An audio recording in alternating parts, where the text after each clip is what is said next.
Well, it's 7 o'clock, so we'll get going. I want to thank you all for coming tonight, to take the time out of your day to go over the year in review. We had to do a later start tonight than we normally do. We normally start at 6. So I tried to pare the presentation down, so we took some of the superfluous stuff out and just tried to pare it down to just the crime stats and just the biggest issues going on in Reading. So we'll start this by looking at our calls for service. So this graph, if you look, and I'll try to point to both of them, and hopefully you can see this little laser pointer. This green graph is calls for service handled by the Reading Police Department since 2010. So in 2011, this department roughly handled about 83,000 calls for service a year. In 2014, last year, when I say, this is all 2014 information. So when I say this year, I don't mean 2015, we haven't had 94,000 calls for service in 2 months. 2014, but if my verbiage gets bad, you'll know what I'm talking about. Last year we handled 94,022 calls for service. The problem with this is in this time frame, our staffing levels remain the same. So you have 98 sworn officers, 50 in patrol. We have 4 assigned to traffic. Right now we have 2 assigned to traffic because we had to cut it in half because we've been doing bike patrols at the request of the community to deal with some of our issues with our transient population downtown and on our business districts. And we've had to actually cut it in half even more and send 2 back to patrol just to fill and keep our vacancies filled from our injuries of our officers. When I talk about 50 officers in patrol at any one time, it's usually between 10 to 15% of our patrol force that's off on injury, usually need back patrol surgeries. So they're getting hurt at a higher rate because we have less officers on the street to fight the bad guys that are hyped up on methamphetamine, is the typical drug that we deal with. But now, I'm afraid that this is even going to go up, and we'll talk about that a little bit more, because of things not just prison realignment, but now Proposition 47. Proposition 47 has turned all drugs to misdemeanor crimes. So if you think about the worst drugs that you can think of, methamphetamine, heroin, bath salts, that are one of the most violent offenders, PCP, like the guy we had the other night, that straight possession is now a misdemeanor. So they don't go to jail, we take their drugs, and they get a ticket. You get a traffic ticket now for possession of methamphetamine and heroin with the passage of Proposition 47. So, and we'll talk about how that's going to relate back to some of the other problems that we're seeing when it comes to specifically property crimes and some of our violent crimes. How this equates to is also this line right here. That's our emergency or priority one call response time. So if you look back in 2010, here's the timeline over here. It took us roughly 8.5, 9 minutes to respond to an emergency call. Right now in the city of Reading, our average emergency response time is almost 16 minutes. These are your injury traffic accidents. These are your shootings. These are your homicides. These are your worst calls that you respond to. And it's taking us 16 minutes to get there. 15 minutes and 58 seconds. To handle this call load, and I've said this before at town hall meetings, the Reading Police Department's minimum shift staffing for 60 square miles and a population of daytime population of roughly over 100,000 people, you're talking about 7 officers and a sergeant. So when we have our overlap shifts, you get 14 officers and 2 sergeants. So it's not a lot of staffing to cover. Every one of our beats is 9.5 square miles. There's 1 officer in that beat. So to put that in perspective, a good friend of mine is the chief in Gardena. Gardena is 65,000 people, 6.5 square miles, and he has 103 sworn. We have 98 sworn to cover 100,000 people in 60 square miles. So the department is doing the best it can with the resources we have. A lot of the special projects that we've done over the last year with the bike patrols and these cleanups that we're doing a major cleanup on Sunday in Linden Canyon with the residents of the Indian Hills subdivision. All that stuff either happens on overtime or we're pulling from this to do this. So when you look at this, if you look at our recent decision, we are no longer responding to non-injury traffic accidents because there is civil matter between the 2 parties involved. So basically, we do a report for the insurance companies. And we stopped responding to those because that's almost 2,000 of those calls for service. So we're trying to free up officers' time so they can deal with the more serious calls. So let's go into what our crime rate looked like last year. So this, and I'm sorry that if you hear a little clinking, I've had the flu and I'm still coughing, so I've got a halls in my mouth so I don't cough on this microphone. As I say that, I cough. This red line here is our total Part 1 crimes. So you can see that here in 2010, here's 2011. 2011 came with the advent of AB 109, or prison realignment, where they let everybody out of prison and changed it to where we can't send people to prison. So when you talk about AB 109ers when this started, what people talked about is who got out of prison and came back to our community. And let me make it clear, they came back to our community. So you got returned back to the community that you were sentenced from. Well, if you look at what happened in 2011 to 2012, we had a huge jump in crime. Because what they let out was nonviolent, non-serious, non-high-risk sex offenders. So what did they let out? Property criminals. Look at our violent crime rate during that same time. Remained relatively steady. Look at our property crime rate during that time. That year it went up about 29%. Now, if you look at the next year, coming down to what would be 2012 to 2013, we took about a 12% dip in property crime.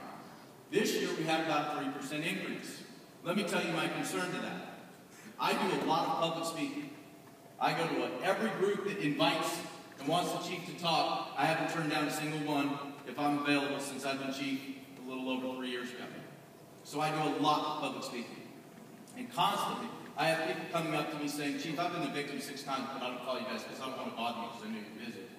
I'm afraid that what we have is a huge underreporting problem right here. This is reported crime. If people don't call us, we don't report it, we don't report it. And I don't know how to gauge unreported crime. There are surveys that are done every year on a national level called the National Crime Victimization Survey, but they don't focus on Reading. And it's very hard to get that statistical data and figure out how many people that we have that are actually victims of crime that don't report it. And I've urged people for 3 years to please make a report online. Call the police. If you don't want to wait the hours that it takes us to get there, and I realize it does take us hours to get there. The other day, I arrested a guy on Hilltop Drive with Ed and Doug. I had backup. And I called 911 dispatch, and it took about 15 to 20 minutes for an officer to show up to help the chief and somebody in custody. So that should be a good signifier to you of how short-staffed we are and how we need to improve the staffing level of the Reading Police Department. Violent crime-wise, I don't think we have an underreporting problem because people report violent crime. But if you can see, now this is a pretty big scale. of a graph to kind of accommodate the higher number and the total number. So if you look at actual violent crime, this is what the breakdown looks like. So over time, our aggravated assaults actually have gone down a little bit, and they took a slight uptick this year. We have had a lot more over the last few years, about 40 to 50 more robberies a year. But we're remaining about 20 to 25% of those robberies are shoplift related. They're not what you would consider a traditional robbery. Meaning that somebody goes in to steal a shirt, loss prevention grabs them, they now use force or fear to get away, and it turns a shoplifting into a robbery. That is not to say that we don't have our traditional robberies, purse snatches, wallet snatches. We had a bank robbery the other day, or traditional convenience store robberies. But we're not seeing as much as some other communities are still, and we're very lucky for that. Some of this is actually where people call and say, hey, this guy beat me up and took my dough. And they actually do report that to us. And considering that that illegal narcotic is actually the property of the person that was there, by law, we have to take a robbery report. So some of these, and then we take a lot of them, like the guy that I stopped the guy for the other day on Hilltop Drive, where it's kind of that transient on transient crime. They beat the living tar out of this kid and took the skateboard, yet he refused to cooperate with the investigation. But we still end up with that statistic. The rape statistic has gone down a little bit, but it's remained pretty steady.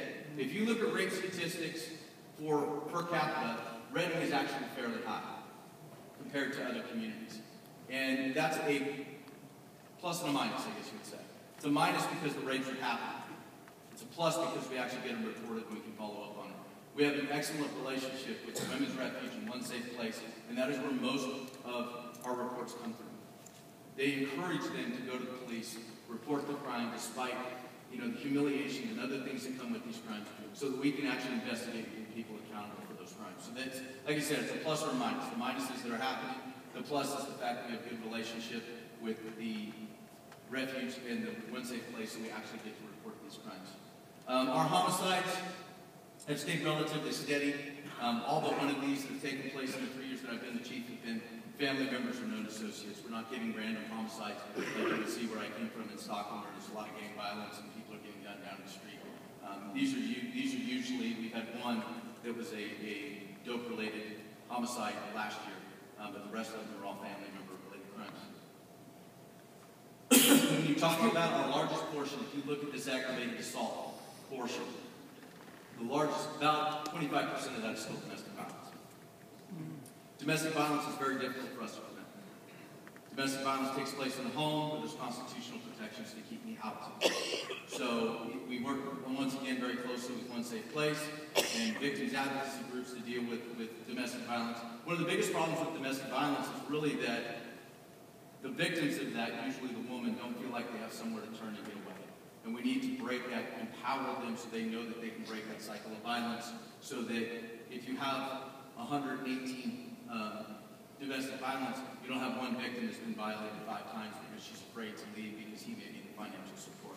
We have to have those systems in place, and through One Safe Place and the Women's Refuge, I think we're making progress in letting those victims know that there is an alternative to staying in that relationship. Other aggravated assaults are typically bar fights. We are seeing a lot of increase in the transient on transient crime, where they're just beating the tar out of each other. I just got a report on the Reading Merchants Crime Watch from Doug, now I'm going to screw up his last name, Janke, that he had to stay in his business because they broke his front window and there were 2 transients in the street beating the tar out of each other right in front of his business on Hilltop Drive. So this transient on transient crime is starting to make up a large portion of that. It's not quite to the point where our domestic violence is supposed to round up, but it's getting pretty close. So when we move on to property crime, this is what's affecting our average citizen. This is the biggest concern, other than transientism, that I hear about when I go out and talk to people on a daily basis. And we kind of did a teeter-totter last year. So last year, motor vehicle theft was up and burglary was way down. And now burglary is up, motor vehicle theft is down, which leaves us about 3% up. But if you look, our general larcenies went up substantially. But even if you look at from where we were in 2010 on burglaries, we were sitting at almost 1,100 burglaries that year. And this year we ended at about 802. So this is when I came in as chief. This is when I came in as chief, which is very comforting when you're an at-will employee and crime goes up that high. Come on, that was a little funny. So, one of the things that we've really started talking to this community about is crime prevention. We've done, crime prevention through environmental design, and trying to educate the public that I would love for Reading to be where it was in the 60s, where you could leave stuff in your car and you could leave your doors unlocked. And folks, I'm sorry, but the reality is it's just not there anymore. Reading is not a small town anymore. Reading is a mid-sized city with mid-sized city issues. And you have to protect your property and yourselves the way that you have to in those communities. And so if you look at, when I came in here, just over 50% of the burglaries that we had in the city of Reading had no forced entry.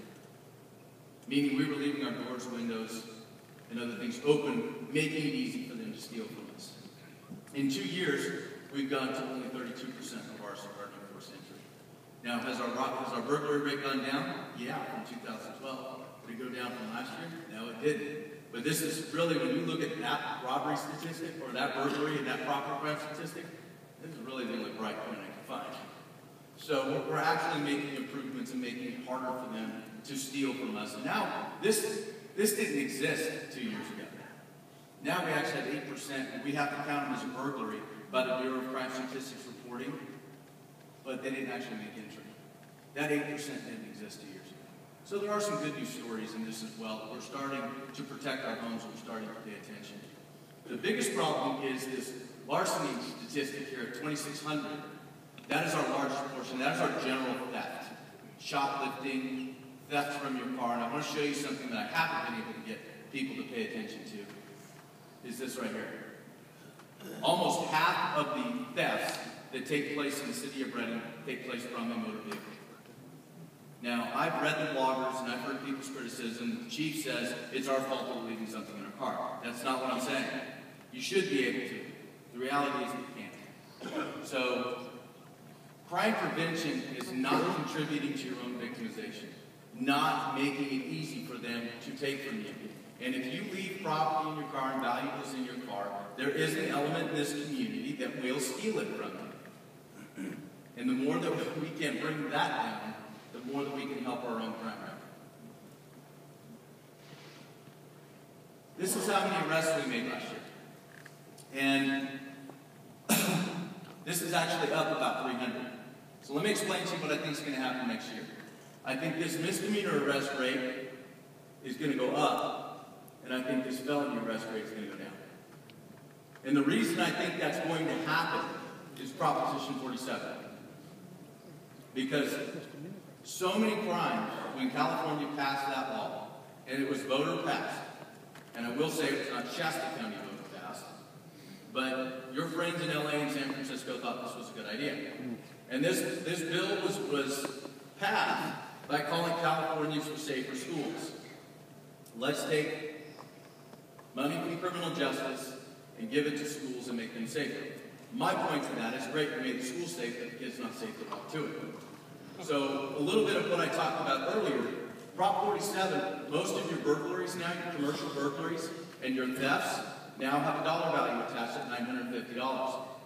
Theft of a gun used to be an automatic felony.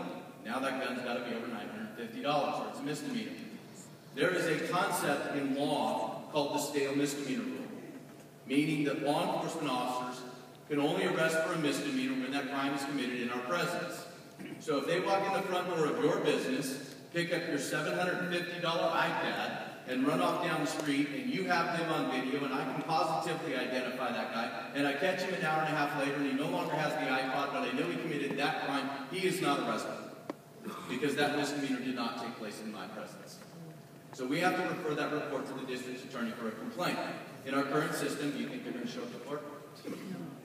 What is the primary cause, in my opinion, of all this property crime? Addiction. But we just made most of, or all of, our drug possession crimes misdemeanors. So when we catch somebody with that methamphetamine, that heroin, those bath salts, all those really toxic, nasty drugs, we take their drugs and they get a traffic ticket. They don't go to jail. So I'm really concerned that you've also taken those drug offenses, and since you diminished them from a misdemeanor to a felony, you limit a judge's authority to sentence them to rehabilitation. court-ordered rehabilitation. So a lot of them that are not now misdemeanors, because it's retroactive, a lot of them have walked out of their court-ordered rehabilitation.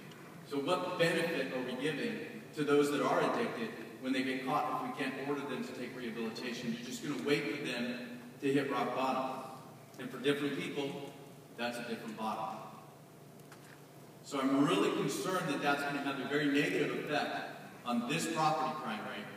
Now, it won't change our numbers, because that's California definition and California punishment. And these definitions, we actually follow the Federal Bureau of Investigation's reporting guidelines.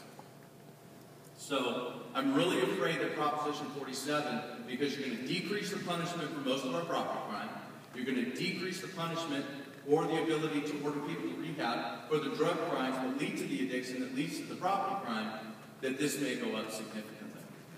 It was just bad law. And I don't think the people really understood what they were voting for when they voted for Proposition 47. Unfortunately, when it comes to AB 109, that three-judge panel knew exactly what they were doing when they ordered AB 109. But, you know, that's here nor there. I think that AB 109 is kind of where we are. And it's what we're going to get stuck with. I don't see it's going to change. California's not building prison capacity. And the sheriffs are stuck with what used to be the prison inmates. So that results in our jail being full. And we go back to this merry-go-round idea, where we arrest them, we take them to jail, they're full, they get out, we arrest them again, and on and on and on we go. When you talk about arrest statistics, where we make 7,000 arrests a year, that's roughly 20 people a day. 20 people a day that we're arresting or giving a citation to, with 94,000 calls for services, roughly 260 calls a day, that 21 officers roughly respond to. And we're still arresting people on about 10% of those a day. So the Reading Police Department, I will tell you that the quality of officers that we have in our departments is outstanding. There's just not enough. And the only reason we've been able to tread water the way that we have is because we have quality people in our department. We get to hire the best, and I'm very proud of it. You know, when I was in Stockton, I put this information out a couple of years ago when I did the first town hall meeting to show the public the quality of the police department. When I was in Stockton, I think about 5% of our department had a bachelor's degree. The Reading Police Department is almost 60%. The Reading Stockton Police Department, only their command staff had master's degrees. In our department, it's almost 20%. We get very good people. And since I've been chief of police, I think we just hired the 27th person in 3 years since I've been chief, roughly 25% of our department. Myself included, I think 4 of them were born and raised in Shasta County. So what we end up getting is we end up getting good officers that either went in the military, started their career somewhere else and came home. You do get some migrants like me that just love it here. But the majority of our officers, you know, where I came from in a big city like that, only about 20% of our department even lived in the city. Most of my department lives in the city or the immediate surrounding country area. They have a stake in this community because this is where they grow up, and they really care about Reading and its health and its safety. And they put in a lot of time, and they put themselves at great risk. So you're very lucky you have the department that you do and the employees that you do, because Chief Paletti's always the one on TV, and Chief Paletti's always the one on the radio, and Chief Paletti's the one that gets to stand up here and do all this. But it's those guys and gals that make the real difference for you. And you can see them standing around, and there's probably some others in the audience that are out of their uniforms. But when you see them, you know, I get 3 complaints about my officers all the time.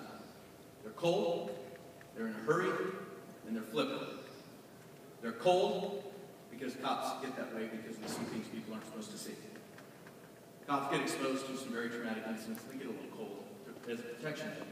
They're in a hurry because there's 25 other people waiting for them to get there. And they're flippant because they're frustrated. They're frustrated at how many calls that they have holding.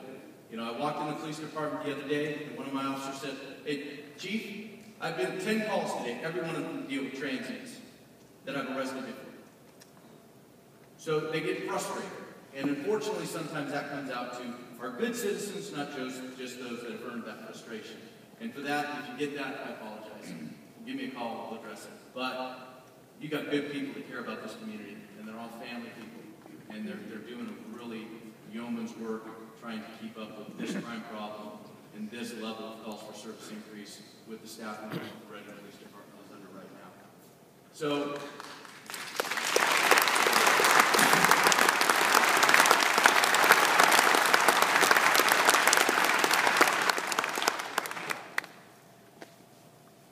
the biggest issue that I hear about as I go around and I talk to people is transients.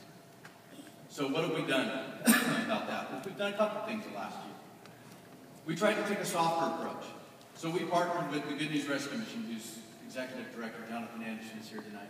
We partnered with mental health. We partnered with the Department of Social Services. And we actually sent an officer. What we found when Mike Johnson and I got the group together is that there were actually mental health workers with the Department of Social Services who are paid to go out and do outreach to the homeless. But they were afraid to go into the homeless camps, to go out and do their jobs. So what we did is 2 days a week, we partnered them up with Officer Teddy Snyder. He's another Stockton name for it, but he didn't grow up here, but he loves to fly fish, so he followed me out here. We sent him out with Teddy, and that way they felt safe to go out and do their job. We had the ability to give them immediate shelter with the Good News Rescue Mission. We could link them up with the mental health assets that they may need, because a lot of that transient population does have mental health issues, whether it's because they're self-medicating with drugs or because they destroyed their brains with the drugs. Either way, they've got mental health issues, and we tried to give them that help. And then we also tried to connect them with services through the Department of Social Services so that they could find the services they need to get help so they could solve the condition of homelessness. That was the intent. And we also did a survey during that time frame, which we talked about 2 town hall meetings ago, and we also talked about when we released the stats that we found to the media. When we finished that process, then we started our enforcement aspect. We've done a major cleanup behind the Masonic. There's one planned on Sunday in Linden Canyon, Mercy Canyon, below Mercy Hospital in Indian Hill Subdivision that will take place on Sunday. That's a partnership between the residents of Indian Hill Subdivision and the police department. All people that are doing the cleanup there will be citizen volunteers. We have a work group coming from the Sheriff's Department, and we have our wonderful Bob Brandon that will be there helping them do that cleanup on Sunday. And then we did the bike patrol. And the bike patrol has issued roughly about 800 citations for transient activity in your parks. Urinating in public, drinking in public, all the things that come with it. But Reading Municipal Code violations that we cite them for misdemeanors. But if they don't show up to court, we don't get a warrant for them from the DA. So what's the effectiveness of that enforcement other than they really don't like talking about cops? We run them for warrants, we kick them out of the park, we make them pour out their alcohol, we do all that kind of stuff. So we have made some efforts, but one of the things that the Homeless Outreach Program, when we put it together, Mike Johnson and I wanted answers to 2 questions. Why did you come to Reading, or Anderson, because he did it in Anderson too, and what brought you here? Because if we don't know why they're coming here, and we don't know if they're local or not, then how do we develop solutions for those problems? So the bike officers have actually been doing that.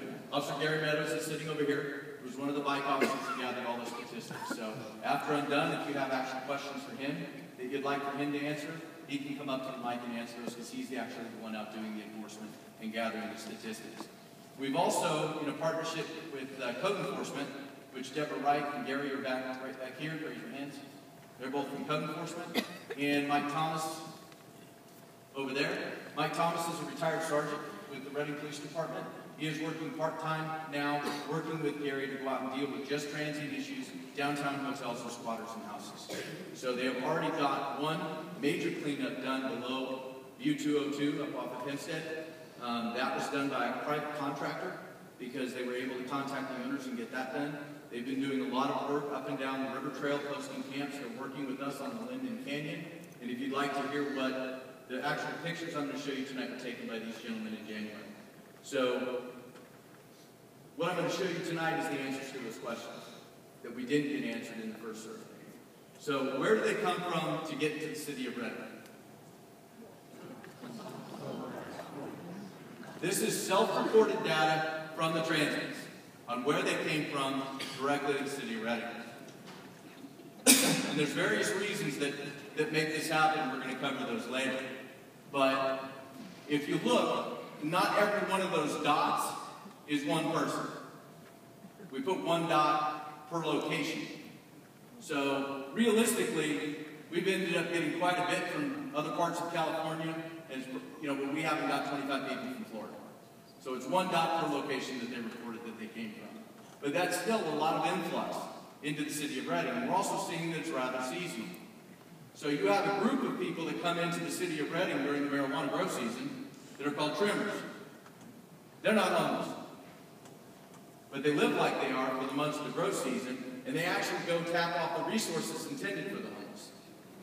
And that's not what our community is donating to homeless charitable organizations to try to support those people. When they come here, they grow their marijuana, they take their $50,000, $60,000 worth of dope, and they go home. And that's that very young, able-bodied crew that comes in about the beginning of the planting season and disappears right after the harvest is done and winter starts. What does this lead to for the city of Redding? These are no transient camps reported to the Redding Police Department in the city of Redding. We have a volunteer now that answers all of your reports on transient camps that come in off of our website, and these are known locations to Bob Brannon in places that he deals with. I want you to focus on the fact that if you look at our rivers and our creeks, there's a lot of centered around those natural resources.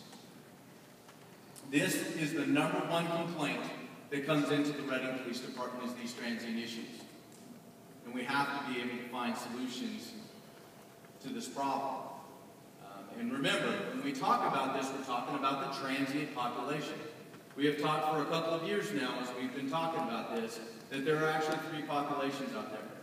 We have called them homeless, transient, and panhandler. We've called them will, won't, can. This is that won't population. This is the population that deals with the police on a regular basis, and quite frankly, are taking a lot of the resources that should be going to you good people as being dedicated to them because they cannot behave themselves. So now what I'm going to show you is a little bit of the environmental damage that's being done to your community. This is Linden Canyon, Indian Hill Subdivision, Mercy Hospital. Look at the proximity of these residential neighborhoods to where these transients are living down here in Linden Canyon. This community, it's taken us, we'll go back real quick. This canyon has 29 different property owners. It took me and Deborah Wright, working with Joni Morrison and Nick Bundy, over a year of sending letters to get the consent to enforce so that we can help this community go clean up this canyon. I sent 3 letters from the chief of police, most of which go ignored. Some of these properties are owned by estates, and the people that own it don't even know. And it's very hard to get those consent to enforce so we can go do our job. So you can see the transient camps here, here. See the transient camps here and here, right in proximity of these neighborhoods with children. This community's dealt with shots fired, yelling and screaming in the canyon, fires during the fire season. So this is a huge problem for these residential neighborhoods. It's not just our business community that is dealing with this problem. It's our neighborhoods as well. Look at the amount of trash. What do you think happens when it rains and water starts flowing? Where does that trash go? That trash goes to the lowest point. Bob Brannon last year, out of public open space alone, because there's so much of a problem with this, and we don't have consent to enforce for every piece of private property, Bob Brannon removed 148,000 pounds of trash from transient camps last year. 74 tons of trash. One guy in his group. I could use 2 of them. I could use 3 of them. If you give me Bob Brannon, I can get a lot done. You give me 3 more Bobs, and we can do some stuff. Bob's the hardest working guy in the police department. And you know, when Bob Brannon goes out to these transient camps, the transients actually really like Bob because he's fair. He gives them the opportunity to get their stuff and leave. But remember the requirements that we have for this now. So bad practice makes bad law. An attorney told me that. So the city of Fresno a long time ago lost a $1.6 million lawsuit to a transient group because they weren't doing it very well.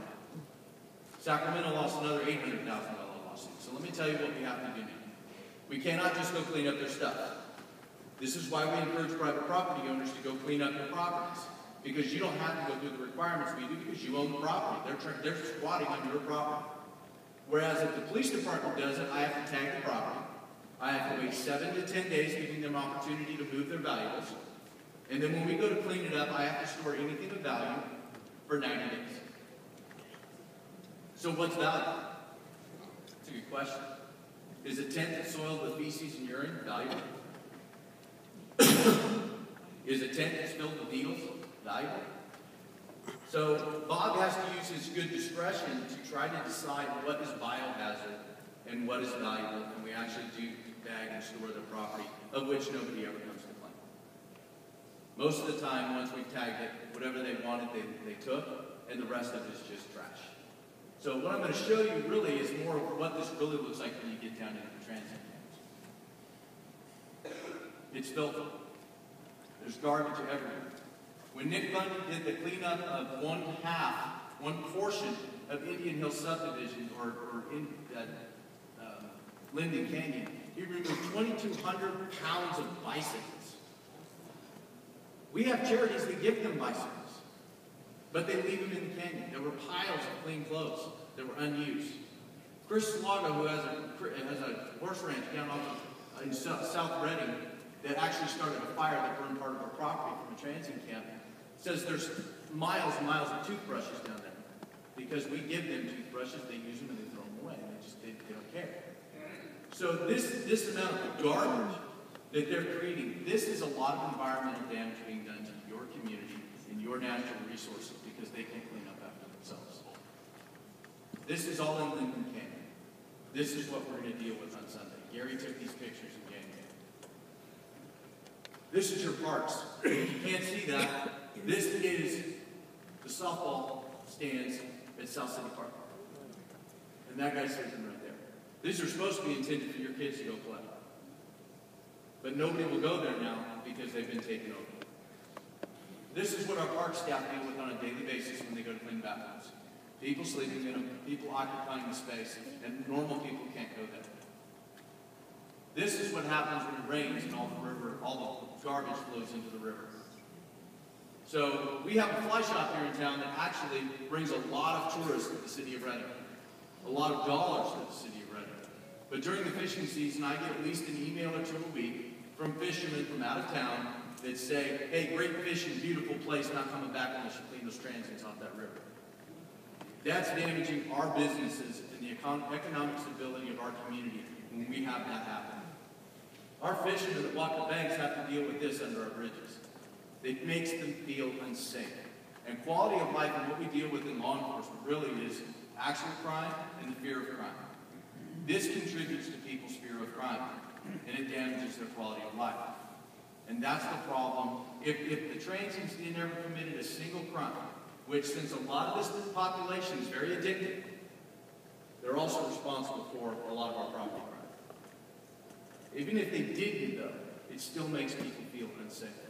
And we have to find a way to address this. So why are they coming to Reading? This was the end. Well, this is actually the Lorenzo Tucker. It's on 2 slides away. Every morning, they just did a major renovation here. Sam Allen took these pictures. Every day they have to chase the transients out of the alcove right next to their businesses, and this is what they leave behind. If you don't get the picture, that's feces on the wall. This is what these businesses have to deal with every single day they come to work. So this is, once again, this is that transient population that doesn't want to go to the Good News Rescue Mission so they have a place to stay.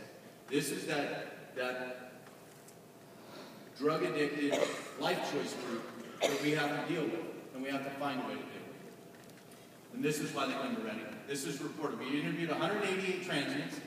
61 refused to answer our questions, probably because they're here for illegal activity.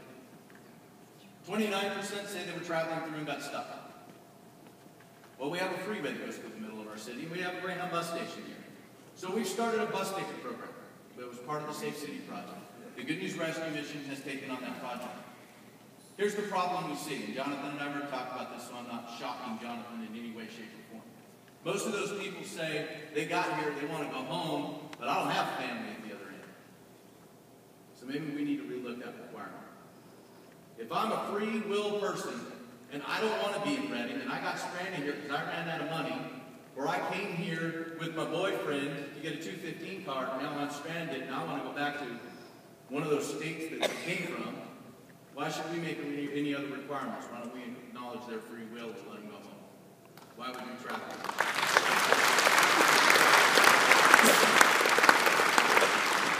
34% of the people came because they have friends and family. Unfortunately, most of them tell us that because of their drug addiction and their criminal behavior and their misbehavior, their families have turned them out again. And they don't want to be here. So once again, if they don't have family at the other end, and they're stranded here because the family or friend that they came to be here with doesn't let them stay with them anymore, and they want to go home, why wouldn't we accommodate them?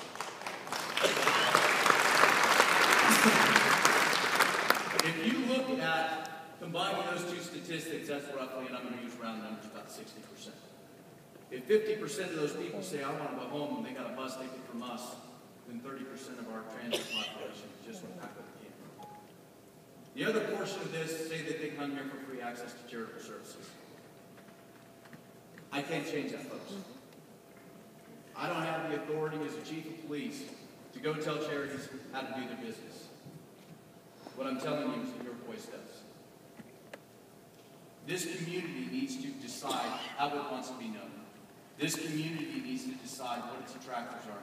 And this community needs to tell its charitable services how they're going to do business so that they don't attract them. I don't think there's anybody in this room that doesn't have a heart and doesn't want to help our local homeless population not be in that condition. But we cannot enable that condition either.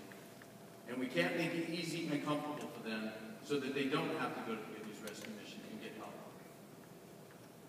Your voice has to do it because they don't have to listen to me. I don't run those charities. I keep hearing about this silent majority. It's time for you to speak up. Because that's what's going to change that bottom ownership. Because I can't do it for you. So one of the things I did have a meeting with the Good News Rescue Mission Board the other day. And I talked with them about this. Because quite frankly, there are a lot of them that tell us that's why they come here. So we had a very frank, very good discussion that night. And what I'm going to do is I'm going to shut up for a minute, which any of you that know me know that that's not easy for me. I never shut up. And I'm going to let Jonathan Anderson, the Executive Director of the Good News Rescue Mission, come up because they're looking at revamping some of the ways that they do things, and that's a positive change. So I'm going to let Jonathan kind of describe that to you.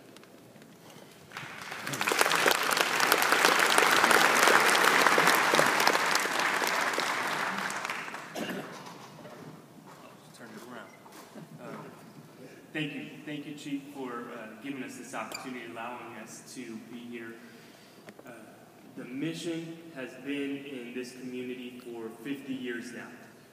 As you sit out here, I am almost positive every single person has heard something about the mission. It could be good, it could be bad, it can be rumor, it could be myth, it could be truth, it could be constructive criticism.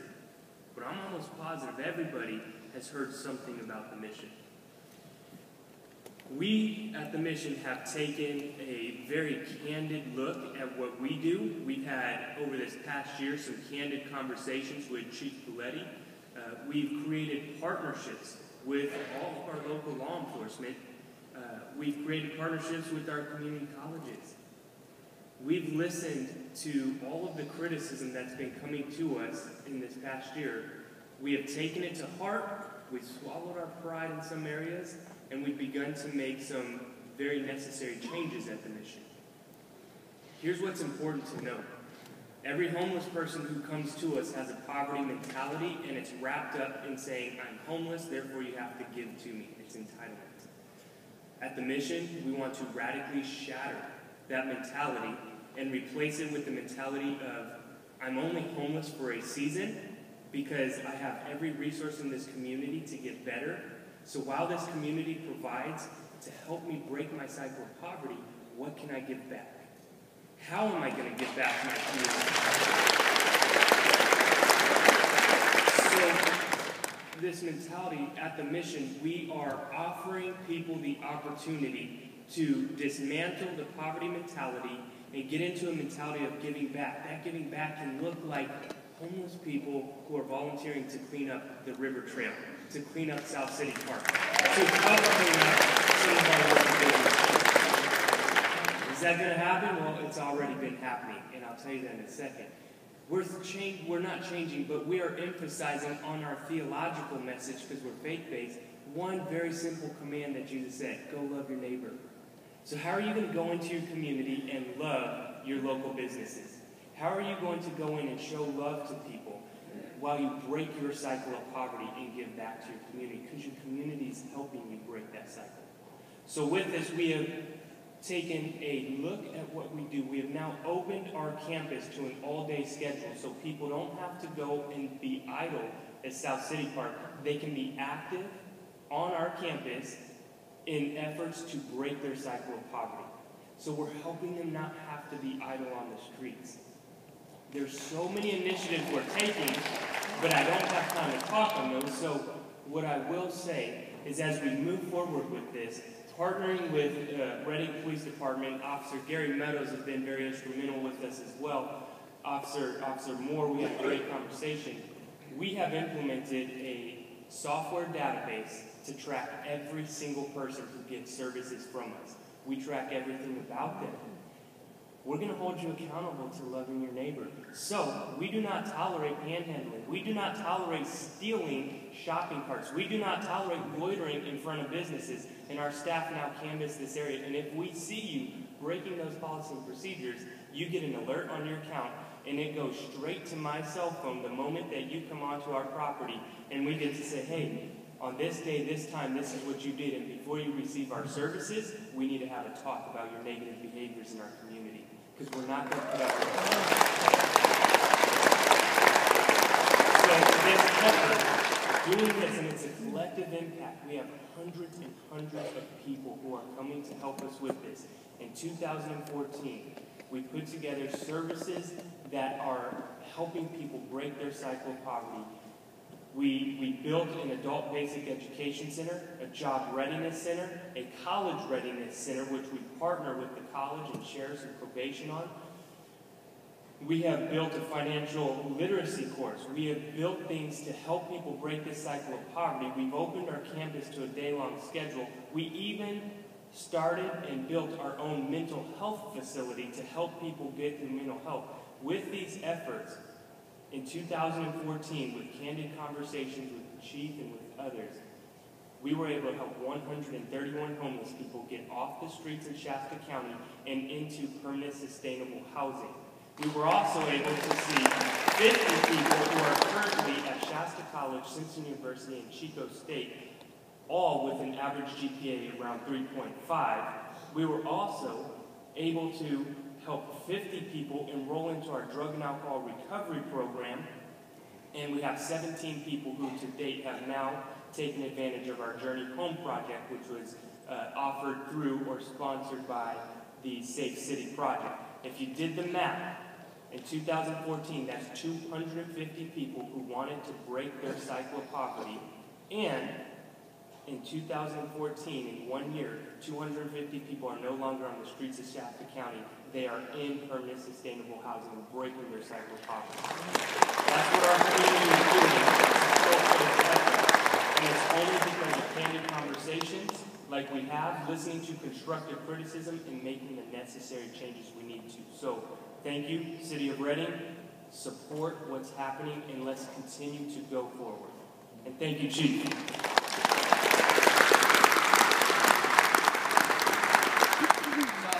Guys, I'd be about 45 minutes, which is really short for me. I'm not talking about my height. So what I want to, obviously, I have a question and answer these things. We have 2 microphones up here if you'd like to come ask a question. We don't want to keep you here too late tonight, but if you have a question, please do me a favor. If you have a story that you need to tell me, I'm more than willing to listen when this is over. If you have a crime problem that you need to report to us so we can have somebody get back to you, I have Lieutenant Kobe Heston sitting over here, Captain Roger Moore sitting over there. Please get with them. They will take down the information. We don't want everybody to have to listen to every issue. If you have a question relative to the presentation, you're more than welcome to come up to a microphone and ask the question. I would be more than happy to answer it. Dave, I got a question. I can't hear you. Oh, tell you what, I'll come to you. Can I do that? That's not going to screw up the microphone, is it? Okay. I got a question. They had that building collapse and they had a shirt factory. They made those people 20. In India, Bangladesh, when they had that shirt factory, that collapsed, they had 1,000 people working. The average wage was 23 cents an hour. Now we got 2 ships coming in this country. state has 18,000 containers. The government has to put a tariff on that stuff, or you're never going to get a job. At 26, the average wage for the union is $26.50. That was like 5 years ago. And it was $10 went to the benefits. Over in Bangladesh, there's no benefits, and there's no way to compete with that stuff. And you go to Sears, and look at all the stuff, or many of them, they're all made in India, China, with slave labor. Sir, is there a question in here somewhere? Yeah, well, we're going to compete with them. We got to put a tariff on that stuff. Well, you know, sir, I'm not going to say that I agree with you or don't agree with you. I don't discuss politics in uniform. What I will tell you, it's far beyond my scope as writing a police chief to affect that.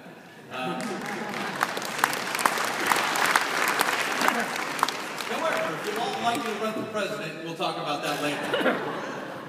Any other questions? Yes, sir. It seems like, as you stated earlier, that we're legislating more problems. And a lot of those votes are not necessarily from this area, they're from other areas. So it'd be nice to know if you support the Jefferson State movement. And the second question is... Once again, I don't discuss politics in uniform. I don't get my... Very good. All right, we'll move on to the next Okay. question then. So how do we work? Because I hear a lot of good, positive things that we are trying to do. What more can we do? And at the same token, I think, once again, we're in a failing system. How do we get more jobs in here so that elevate some of the income and try to get rid of some of the depressing issues that we have? One of the big things that if you look at the goals of public safety, both police and fire, public safety creates a sense of safety in your community that raises quality of life. When you can raise that quality of life when business wants to come to your community, that raises the economics of the community, which continues to increase that quality of life. And public safety plays a role in that all the way along. When you look at the city of Reading and you look at where we're going, and communities come or businesses come to look, and you look at a police department of our staffing level, if you look at nationwide what you have as a desired staffing level for a police department, is anywhere from 1.4 to 1.6 officers per 1,000. If you look at the Reading Police Department, we have 1 officer per 1,000. And that's our bedtime community, not our daytime community that grossly swells. And it swells because Reading is an island in the middle of a rural area. And Reading is not just a county seat, but Reading is a county seat in a bunch of rural counties that don't have any services whatsoever. So our daytime population swells significantly. Traffic studies are showing between 120 and 130,000 people. You have to have a police base to create public safety, to attract the businesses and attract the economics. And right now, you know, I was actually on the radio the other day, and I got asked what the staffing level of this police department wants. And I answered it like this. It depends on what level of service this community expects from this police department. Yeah, you know, if you want us to just respond to emergency calls, and you want us to just tread water like we have, and just be reactive in our enforcement, then 98 works. If you want us to go back to being very responsive, have good customer service, and be able to have a proactive portion of law enforcement, so you have reactive answering 911s, and proactive about looking for bad guys. Right now, we don't go look for bad guys. We just drive them call the club. So it all depends on what level of service the community wants from its police department. And that level of service is dependent upon that staffing level and that staffing model we put together. So as we go into the blueprint for the strategic plan or blueprint for public safety, one of the sections that I'm insistent to be in there, and that my council liaison, Brett Weaver, and I talked very extensively about, is I want to make sure that there's a staffing model in there that shows what this department should look like. And then we can decide, you know, if I have this much money, I would staff the department this way. If I have this much, here's what you get. If I have this much, here's what you get. And if I have this much, here's what you get. All the way through unrestricted, Rob's perfect world. Which is probably never going to happen. But at least then the council can look at that staffing level and say, okay, we need to do, here's how much money we can give, and here's what we're going to get for it. And I owe that to the council as part of that strategic plan. We're also going to work our way through our mission and vision statement. Right now, the mission and vision statement that we have in the police department was done by Leonard Bodie. I love Leonard Bodie, but I want it to be my mission and vision statement because I'm the chief. We're going to go all the way through succession planning with that blueprint for public safety. Because if you look at a leadership pyramid of most organizations, they look like this. If you look at the leadership pyramid of the Reading Police Department, it looks like this. So you have all the officers leading to 4 lieutenants, 2 captains, and the chief. And I'll tell you that all of those lieutenants and those 2 captains and myself are all the same age or older. So that's an exodus of the leadership of the department relatively quickly. We do have some that will probably retire in 2 years. I've got about 8 years left. So, we'll get a couple of those. But how do I get, as a responsible chief, to get that next chief of police of the Reading Police Department, that's probably an officer now, through that rank structure and get the experience we prepared to take my place? So the biggest legacy of every leader is that the department is prepared to go on when he leaves. And I really only have 2 goals as the chief of police. I want to leave it better than I found it, and when I walk away, I don't want anyone to notice. So we'll take it all the way through that succession plan, so we're prepared for that. Yes, sir. You said Prop 47 will tie our hands as far as prosecution for felonies on different drugs. They're not felonies anymore, they're misdemeanors. Yeah, from Prop 47. Mm-hmm. What about federal statutes? Can't the federal prosecutor pick that up with federal laws to prosecute? The federal government will only pick them up if they cross state lines. They're very restrictive on what they will pick up, and they decide what they pick up. And the Attorney General has been more and more restrictive as we've gone along on what the feds will even get involved in. So I don't have a lot of hope for that. I know the Mexican cartel is now gearing up for brown tar heroin. Brown tar heroin is here too. It's already. And the saddest part about brown tar heroin as opposed to methamphetamine, the methamphetamine addict needs drugs about every 12 hours. A heroin addict needs it every 4 to 6 hours. So how much more do you think they're going to steal? And the problem with heroin too is they get much sicker. So I asked the doctor, because I'm not a doctor, what's it feel like to go through, how would you describe heroin withdrawals? And he said, drown yourself in a tub of water and stab yourself in the stomach with knives. That's what the pain they feel. And they're actually anticipating that. When we arrest a person that's addicted on heroin, they're in an absolute panic when we take them to the jail. Because even if the jail's full, but they got to sit in booking for 2-3 hours before they walk out the next door, they know they're going to get sick. And we just took their fix. So now they know they got to get out while they're sick, get money, and get their supplier to get their dope. Heroin is here. Heroin started coming here with the cutbacks of opiate painkillers. Doctors were handing them out way too prevalently. You have a lot of people that were taking those painkillers and are now addicted, and quite frankly, the heroin's cheaper than the pills now. And that contributed a lot to that problem. The other contribution to that problem is there's no longer a statewide agency in California that deals with the importation and distribution of drugs in the state of California. They wait for these local agencies to do it. So what happened, there used to be a Bureau of Narcotics Enforcement as part of the Department of Justice. Their union back in Meg Whitman for governor. Who won? Guess what happened to B&E? Bye-bye. So the state of California is now actually starting to put together some task forces. I think they realize that mistake. And they're starting to put together some task forces to deal with drugs and violent crime. And they're doing it actually through the California Highway Patrol. Quite frankly, I don't care if it's California Highway Patrol, I don't care if it's Department of Justice, I don't care who the heck it is. But by the time it gets to us, we're a little too short. Shasta Interagency Narcotics Task Force used to be about 12 investigators. Right now it's 4 of us to deal with all the drugs in Shasta. We're a little behind the power. We have 2 Reading police officers, 1 sheriff's deputy, and 1 from the Department of Homeland Security. Hopefully one real soon, now that Mike Johnson's getting this guy straight, we'll get Anderson back into that fold. Yes, Charles? Yes, at a recent Community Corrections Partnership meeting, you talked about a list of the worst offenders amongst the enabling organizations. Do you have that list ready? And if so, when can we expect to see it? There were 2 primary charities that were listed on that list that told us why people came to Reading. It was the Good News Rescue Mission and the Hope Band. I'm sorry? The Good News Rescue Mission and the Hope Band. The whole what band? The Hope Band. Chief, we've been hearing a lot lately, reading in the paper about sex trafficking.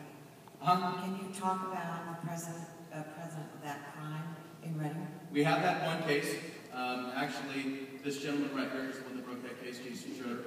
And we were able to get a prosecution on that case, and they've gone away for quite a while. We're not seeing a lot of it here, but that doesn't mean it doesn't exist, because quite frankly, our proactive enforcement to discover that really isn't there. We do have a freeway that goes through the city of Reading, I-5, and that brings me some concern, obviously, that movement of traffic subjects would come through our city. We watch it as much as we can. We communicate very readily with the California Highway Patrol who's here tonight, and the Sheriff's Department and other agencies up and down I-5 to make sure that we're well coordinated if we see that. I have some concerns a little bit about these downtown hotels because they are, quite frankly, I joke at one town hall meeting that they're full of drug thugs and prostitutes, and they really are. Unfortunately, you also have some of our poorest in our community that live in those hotels as well, and they're getting indoctrinated into that system. So we're actually going to take some action here to deal with where those houses are built, where people could be, which is those downtown hotels, and we're working with code enforcement. And we're going to take we've taken aggressive action about a year ago on one of them, and it's now half closed. Code enforcement shut that down with the help of the district attorney's office and the Dayton order, and we're going to go after a couple of others of the worst offenders as well. Well, right now, the Americana is horrible. Market Street Manor, the Renting Inn, drive around downtown. Yes, ma'am. Sorry, Sherry, I think you were first, but I'll get to you. Go ahead. Ladies first. That's right. We'll be gentlemen here. Go right ahead. You mentioned that the council is responsible for deciding how many officers you have available in the community, right? So how are the numbers impacted by the average citizen? Like, what can we do when we see things or things are going on because your numbers are low? What changes or what can change your numbers in the sake of big citizens see crime, knowing that an officer may not come, but then what? Well, I'll tell you that our response times are dependent upon the band of the department at the time. Not necessarily You know. response time. The question is, how does Reading get a large number of officers? for Well, a and population? that's kind of what I say. That's your voice that has to make that change. You know, there's a finite number of dollars in the city's budget, and I understand that budget. But it's up to you to decide through your council how that money's spent. And so it's really waiting for economic growth to take place in our community. And there's some issues that we have to fix before I think we can get a solid handle on how that's going to happen. Yes, sir. I was wondering, have there been meetings of the charitable organizations in Shasta County concerning their impact on their activity on the community itself? I live south of the North Oasis camps, and I have witnessed charitable organizations going on private property, which is trespassing, to get out of chance, sleeping bags, bicycles, to drug-addicted offenders.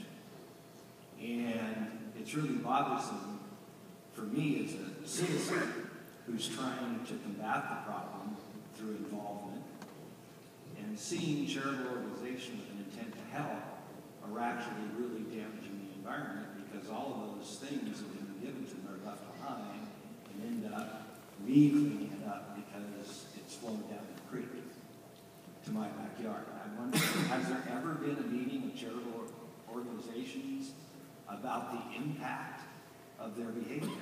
And I'm very supportive of public homes. I'm not, Well, they're actually gold mining on the property up by you. Yes, They're changing streams and I've lived there for 40 years, and there is no wildlife left, and that began about 5 years ago, the destruction, and it's a federally protected waterway. I have gotten no responses from water quality. the big problem that we have on that property, and code enforcement is very well aware of that property and so forth, is that the owner is unresponsive. And the owner says that it's the city's problem because he doesn't live in the city. So he's actually going to start going through some administrative hearings with the city, and they can leave his property and other things because, quite frankly, if you own property, it's your responsibility to clean it up. We don't like it. We don't like that they're there. But we have to do something. Since you heard Mike Thomason, it's the first time anything's been done in the 5 years I've tried to work with local agencies. And I would just like to encourage the audience here tonight to go to a city council meeting and demand that the city find the money to solve this problem immediately, or we're going to lose all our waterways, and we're going to lose our community.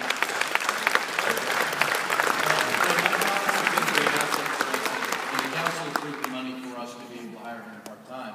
And the reason that they're, Gary and Mike were able to respond a little bit faster to some of these complaints and these things is because it comes back to that proactiveness that we talked about. They don't answer calls for service. This is what they're doing for 6 months full time, is responding to your complaints about these transient camps. So it goes back to that reactive and proactive and having the resources to be able to do both right now. Luckily, we got these two for 6 months. And Mike Thomas's are, 28-year veteran, 28. 28 of the veterans of the Reading Police Department retired as a sergeant. We got lucky that he still had his post certificate, was still fit enough to come back and help us out. And, Gary's just happy to be here, so we're lucky to have him. Can't hear. Thank you. A couple months ago, when we were looking for more funds to sponsor more boots on the road, basically, one of the things that came out in the paper was that you had 12 officers on disability. And I'm not criticizing this. I mean, there's probably a good reason for it. They never went into, why there was so many and what was being done to correct that problem. Because it sounds like 12 officers is a significant number of your law enforcement. Absolutely. And just before the election, I think it affected the outcome of the election. That there was 12 officers that were down on disability when you need more officers. I'm a business owner. If I had even, a fairly small percentage, OSHA would be down on me quickly. I just think that there's something to address there. I think that there'd be more. It is. Plus the fact that I would be more apt to put money into your, vote for more money. I can answer your question. Yeah. It's methamphetamine addicted offenders. We fight with guys on a daily basis, which is not what an average job has to do. And methamphetamine addicted offenders are violent. And you get an offender that is extremely strong, feels no pain, and doesn't get tackled. So in one of our cases, one of our officers alone fought with a 6'3", 243-pound person, hyped up on methamphetamine and toxic levels for 7.5 minutes by himself before his help got there. These officers get injured. And typically, it's our officers that are, quite frankly, I'm going to be a little discriminatory here, but our older officers.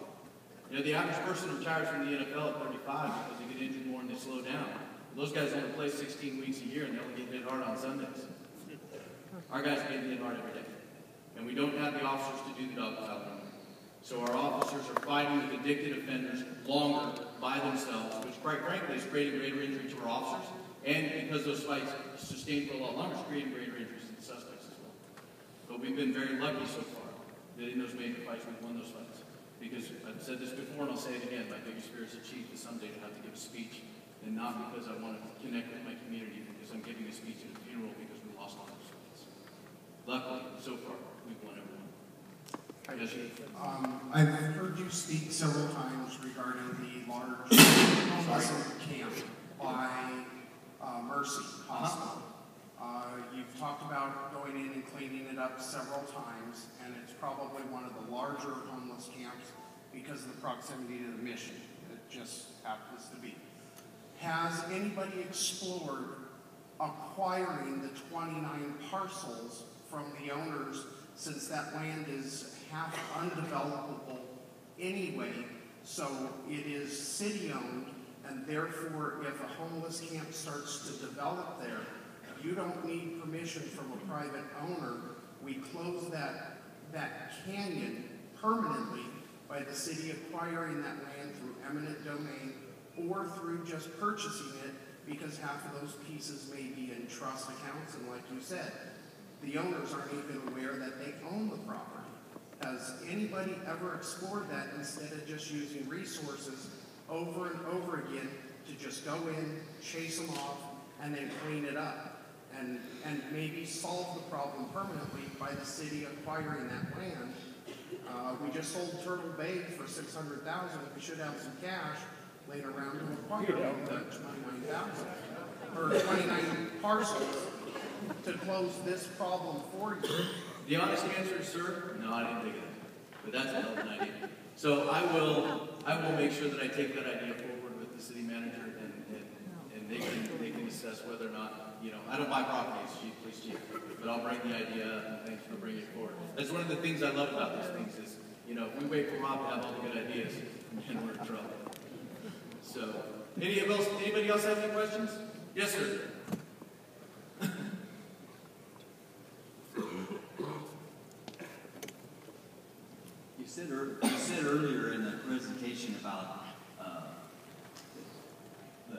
police reports and underreporting have you ever considered maybe partnering with 7R News or something and doing a PSA to where the word gets out about reporting? I mean, I talk to people on a weekly basis, lots of people on a weekly basis, that have issues that you don't ever know about because they just feel nobody's going to come. They don't feel like anything's going to become of it. They don't know about your stats. But maybe doing a PSA. No, absolutely. We've actually, we've done a lot of different things over the last year. We revamped the Reading Police website. So if you go there, you can actually find things now.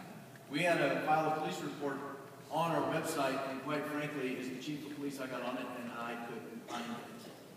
So we had a volunteer, 2 volunteers, Rocky Slaughter and Matt Morgan, completely revamped our website. Now you can actually find the big button on the front that says report a crime. We also started the Reading Police Facebook page. We put our own press releases on that. If you like that page, all of our posts will end up going to your timeline, so you have a lot of opportunity to see what's going on in the police department. One of the challenges that I get when I deal with the media is, if you haven't noticed tonight, I'm long-winded. So I'll sit down, it's just a matter of format. I sit down with Evan from Channel 7, and Evan will tell you that he asks me one question, and 45 minutes later he just hit the stop record button. The problem is, Evan only gets to put me on TV for 15 seconds. If I talk to Joe from the Record Searchlight, once again, where Joe gets his ear filled, and he gets about 2 quotes. So it's a matter of format. What I like about this, and I like about putting our own press releases on our Facebook page and letting people see those, is they get the whole story straight from us, and there's no real filter there. You get it straight from you. And that's why I like this.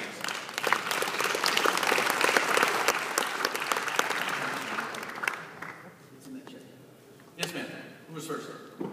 Ladies first? Ladies first. Thank you, sir. Yes, ma'am.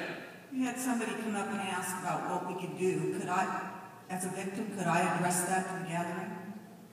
Have at it, ma'am. Don't be a victim. Take responsibility. Believe me, I've lived here for 60 years, and I've been victimized so many times. I have locks on every door. I don't get in my car without locking it. I don't carry anything in my car that I can't afford to lose. I don't carry a purse anymore. I came here today with a driver's license. I put lights on my barns. My field is completely lit up. You could land an airplane out there.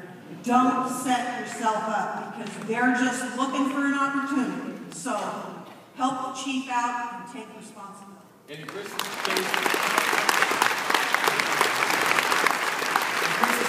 might have to ride a horse now.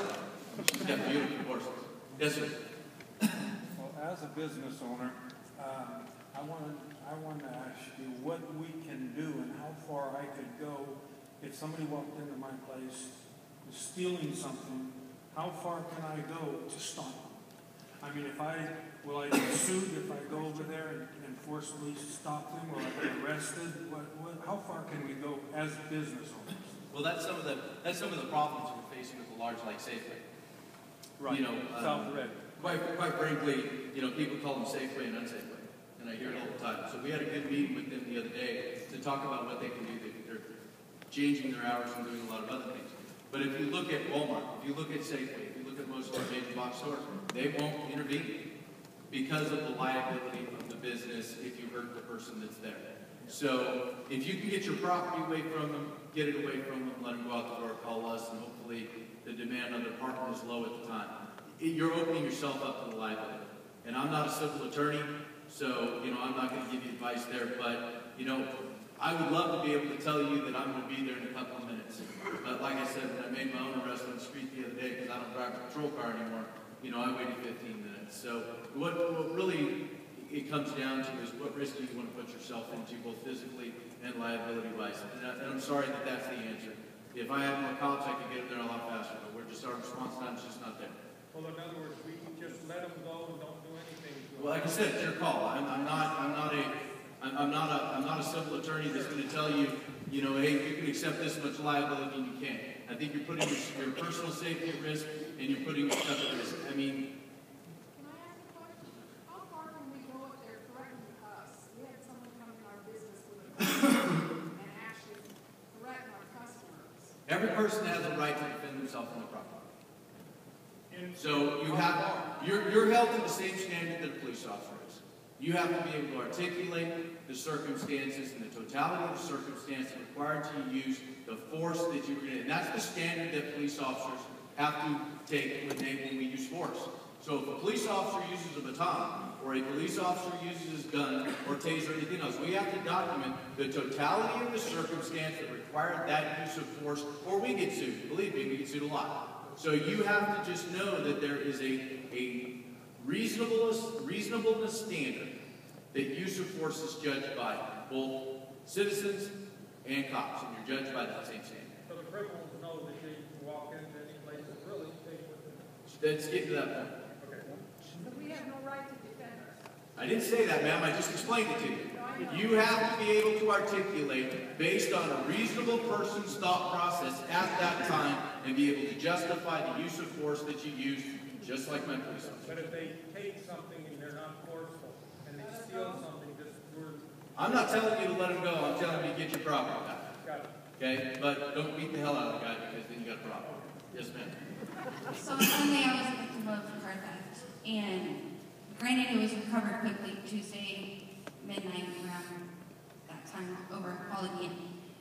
I know that the recovery rate on vehicles is kind of high just because they steal and ditch. What is the statistic as far as catching a car thief? Like how? Clearance rate? How far are you guys going to investigate? Yeah, we actually have that, and it's right. If I go back to the property crime slide, it's right. Where is it? It's right down here. It's in my notes on the bottom of the slide that don't show up there that I left the slide deck in my office because I'm a dummy. So if you call me tomorrow, I can actually give that, or actually I will provide those statistics to the Record Searchlight and to Channel 7 so they can put those up. Assault rates. What do you guys do to investigate?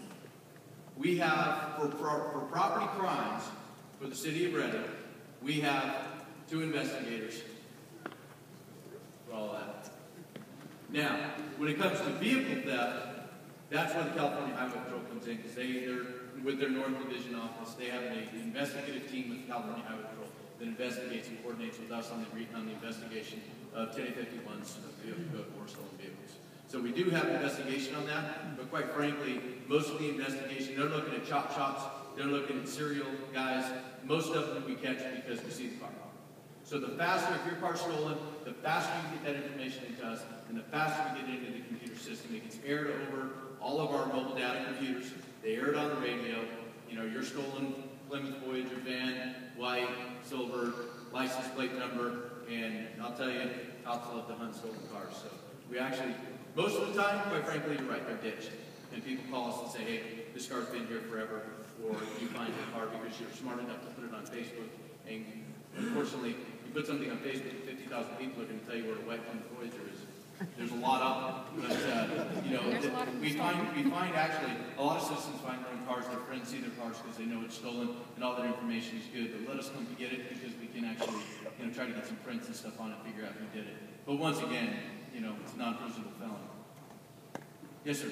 Is there a long-term goal as far as keeping these prisoners in jail so you're not arresting them 4 or 5 times a day?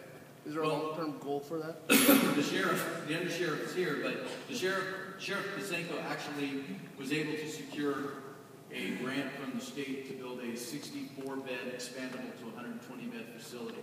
Typically, the Sheriff's Department deals with the correction side, and God bless them for it, because I don't like corrections, and I would never want to do that job. But there is plans for that expansion, and then there's some other options that the Sheriff is looking at that may be coming in a little bit shorter time frame. Do you want to add anything to that? No. Got it covered. Okay. Yes, sir. Microphone. Everyone's got to hear you. I'll be loud. I know. I've seen you. I heard someone say that if you're in a personal encounter, whether it's in your home or your business, one of the smartest things you could do to protect yourself on liability is dial 911 and put your cell phone on speaker and record everything that goes on. Does that make sense to you? Well, that's kind of the you know, the thought process behind the body cameras. You know, so you protect yourself with that. But in the end, you know, when it comes to, I know what my guys have to deal with, and I know what my guys have to go through. When it talks about your personal civil liability in those circumstances, I would really, you know, consult a civil attorney because I am not one. But I can tell you that the standard that my officers are judged by is the totality of circumstance at the time that put you in the position that needed you, required you to use that force, and it's a reasonableness standard. And that's what the Supreme Court has found. Yes, sir. Chief, I just want to say something. In regards to some of you who are asking questions about what you can do, Chris Watt is 100% right. Take responsibility. There's a couple of groups that are together. If you go to reddingcrimewatch.com, you can pick up, there's a neighborhood portion and there's a merchant portion. If you go on that website, you can actually join those groups. There's also direct access to the Reading Police Department. So there's groups of us. The Reading Merchants Crime Watch group, it has about 660 emails that they work with every day. And that's what it's set up to do is if there's a problem at a business, they email one email address and it goes out to all 650 of those people. So you can actually get on that website if you want to and get on that list and you can see what's happening in the community and you can report the crimes that you have. What it does is it helps everybody kind of work together to help solve the problem. And we have a direct link to the police department. There's about 25 officers that are on that website or on that email list, as well as the chief. And anytime you have an issue, it goes directly to those people, to those officers. And believe me, the response time, even though it may be a little lengthy, you do get their attention. So that's helpful. And if you want to join that group, just go to reddingcrimewatch.com and push the button and you can join that group. One thing I will say though, although it's effective, it does not replace 911. If it's an emergency, dial 911. If you want to inform the police department about suspicious activity or somebody that you see, that kind of thing, that is very well. But if it's an emergency, please, it's no replacement for 911. Yes. Good evening, Chief. How are you? Good, Chief. Very good. Hey, tonight you told us a couple different times if you had this much money, you could do this, and if you had this much money, you could do this, and this much money, you could do this. You're the subject matter expert. That's why you're here as our police chief. As a business owner and a community supporter, my question to you would be, Chief, put together an aggressive plan for this community. Let us know what that aggressive plan is, and then let us go before City Council and say, look, support the chief with this plan. But we don't know what you need. We don't know how many men, we don't know how many cars, we don't know what the pay is. But we can ask for the support from council if we know what you need. So it's not X amount of money, it's this is what we need. We need 10 officers, this is what it's going to take. Okay, citizens, what are you going to do to get these 10 officers? Well, and that's really the intent, but we also have to stage it year by year. So if I explained it wrong, I mean, what we need to do is it's a 5-year plan. It's probably more like a 10-year plan. So if you want my honest assessment of what the Reading Police Department staffing level is, I would say it's probably about 50% of what it should be. Because I've been addicted in this community a couple of different times. And I'm willing to say, you know what, let's take care of this business like taking care of business. But what I'm saying is that even if tomorrow, and I used this example the other day with Larry Lees, and he actually turned me down on my fictitious $100 million. But if the council tomorrow said, hey, Chief, here's $100 million, go up to 250 officers, I can't hire enough fast. So that's why I want to go year by year on what I think is reasonable growth for us to be able to hire and move forward, getting us to, in the end goal, Rob's optimal of what might be upwards of 160 to 180 officers. So that we go year by year in that growth. And I think that we need to know something so that we can support you to make that happen. Thank you. Okay. Yes, sir. Yes, ma'am. 2 mics, one on each side. And I promised everyone we'll be done by about 8:30, 9 o'clock. So if you have a question, please come forward now. I'll answer it for you. That way we can all get home in time for bachelorette or whatever. My name is John Hoflick, and I live at 1984 Laurel Avenue. My house is right in the midst of the 500 homeless in that canyon, which is only, this phenomenon has taken place within about 1 year's time, because I've lived in this neighborhood since 1953. And it's been my investigation and experience from commuting from down south that the Amtrak train is bringing homeless people up here. And my question to, maybe not you, but other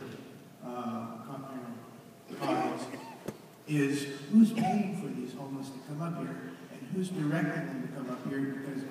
on the train, we were getting out of the train, and they asked, where is the hospital?